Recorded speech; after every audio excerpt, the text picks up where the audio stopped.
Chris Johnston has just dropped one of the most outrageous trade reports I have seen all season involving the Boston Bruins. This only came out moments ago in a three-way potential trade involving the Bruins getting Elias Lindholm. Now, we're going to be talking about this whole trade report and what's going on in this situation. Before we get into that, though, we know that 92% of you guys watching right now are not subscribed to the channel. Now, obviously, this is a new channel. We do expect this, but let's lower that bit to closer to 50%. Why not? Hit the sub button if you want to see all your Boston Bruins news as it happens, and stay up to date with everything that is going on at the trade deadline. Now, like I said, let's get straight into this, though. This was an absolutely insane trade report from Chris Johnston that kind of came out of nowhere.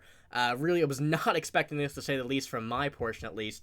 Chris Johnston says, with the Canucks believed to be among those pursuing Jake Guentzel, word is they've had discussions about potentially flipping Elias Lindholm to the Bruins as part of the machination to make it happen. Nothing concrete in place at this time, still lots of moving parts, and that was also verified by The Athletic, as well as The Score, which is this one here. The Vancouver Canucks have discussed trading recently acquired center Elias Lindholm to the Boston Bruins to facilitate the acquisition of Pittsburgh Penguins winger Jake Guentzel. Now, this is absolutely insane. Only being acquired by the Vancouver Canucks about a month ago. It just seems that it hasn't worked out for the Vancouver Canucks, and they look like they're willing to flip him to be able to get Jake Guentzel. Now, very rarely do we actually see this in non-video game standards, in the actual NHL, acquiring a guy, flipping him right away to the level of Elias Lindholm. He's been a very solid player throughout his career, and it just hasn't worked out in Vancouver. Andy and Rono say this here. If those news about Vancouver and Elias Lindholm are true, Patrick Alvin and Jim Rutherford deserve a lot of respect, to be fair. There are only a few general managers and staffs in the NHL who can admit their own mistakes.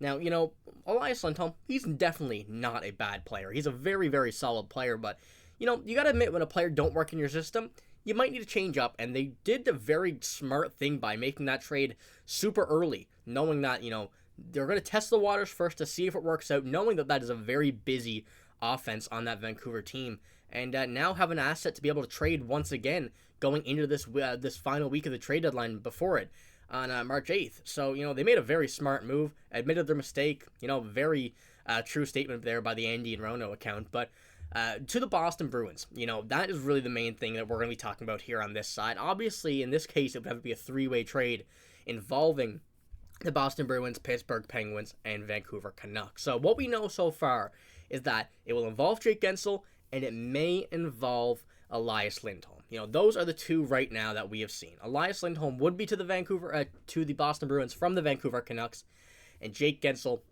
would be to the Canucks via Pittsburgh.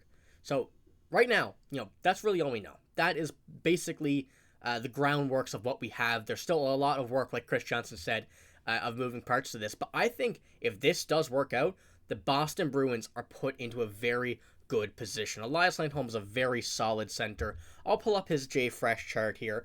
This is since being acquired from the Vancouver Canucks.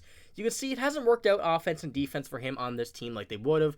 The power play and the finishing, though, you got to say, been pretty solid. He's been, putting in the work. Time on ice is a first-line time on ice. He's been averaging about 20 minutes for the Vancouver Canucks.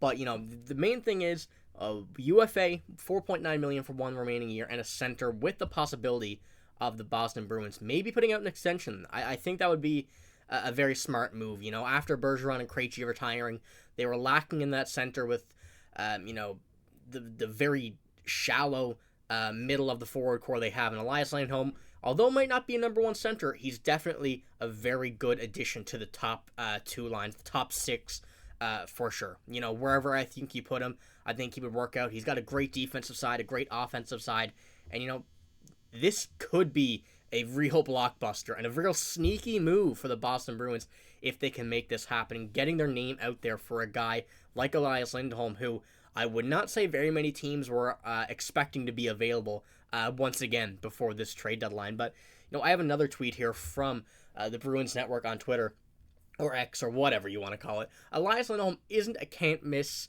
first number one center, but he's a top six player who really changes the dynamic here in the middle. This tells me two things.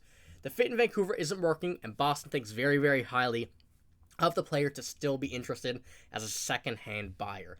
And, this is kind of exactly what I was thinking myself, as well as getting it from them, that, things may not work out in Vancouver, but, being confident in getting this guy and, putting your name out there to be able to get him after seeing something not work out in a different system post-trade, it shows that they have confidence in what they can do with him. They know they might be able to get him for, I wouldn't say a bargain, but probably less of what they would have gotten from him from Calgary. So, my mind on this is that they're putting their name out there as, we want this guy. Not so much as we'll take him and get involved in this trade. We want him, which is something I think the Boston Bruins needed to do at this point, going down the middle, down that center gap, I guess you could say, since they're not the deepest in that position. But right now, I think this is absolutely a great move if this does come to fruition. Now, once again, Chris Johnston said that there's a lot of moving parts, as you can see from this one here. Still a lot of moving parts. And, a three-way trade, especially with these caliber of players, as in Jake Guentzel, as in Elias Lindholm, is not, easy to do. That's not something that you'll come up with in, a couple hours. This is something that's going to be worked on for a while. But does this work for the Boston Bruins? This is really what I also want to talk about is this really what the Bruins need? And I'm going to say this. Yes, absolutely. A center with the depth and, the depth possibility, the number one center for a period of time possibility, definitely at least a second-line center, with the defense and the offense mixture. I think along with a left-handed defenseman, this is exactly what the Bruins need right now. Unknown whether this will be involving any other players on the Bruins. You might have to assume it would.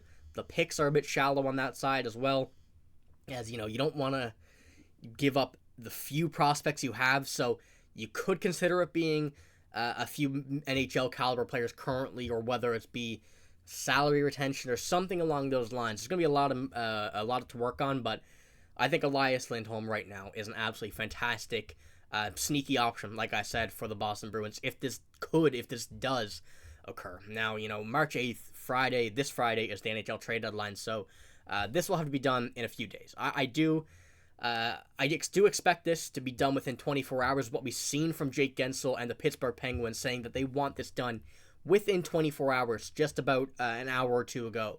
So we may see this a lot sooner than later. So if you want to stay up to date and get all your news, if you want to be right here when this trade happens, make sure to hit that sub button, because I'm going to be covering this entire trade deadline. Everything that's going down, from the unexpected like this to the stuff that might be a bit obvious to the long shots, maybe like a Linus Ullmark. I'm going to have it all here. So make sure to hit that sub button. But that's all I got. Make sure to give the video a like as well if you did enjoy. Let me know what you think about this trade. It's definitely an interesting one for the Boston Bruins, as well as the Pittsburgh Penguins and Vancouver Canucks. This is a Boston channel, but we can't forget that these two teams are putting in some solid pieces here too. So let me know what you think. But that's all I got for this video. If you did enjoy, make sure to give it a like. Hit the sub button as well. Like I said, you won't want to miss anything we have coming up. But that's all I got. Thank you for watching. Hope you have a great day. See you later.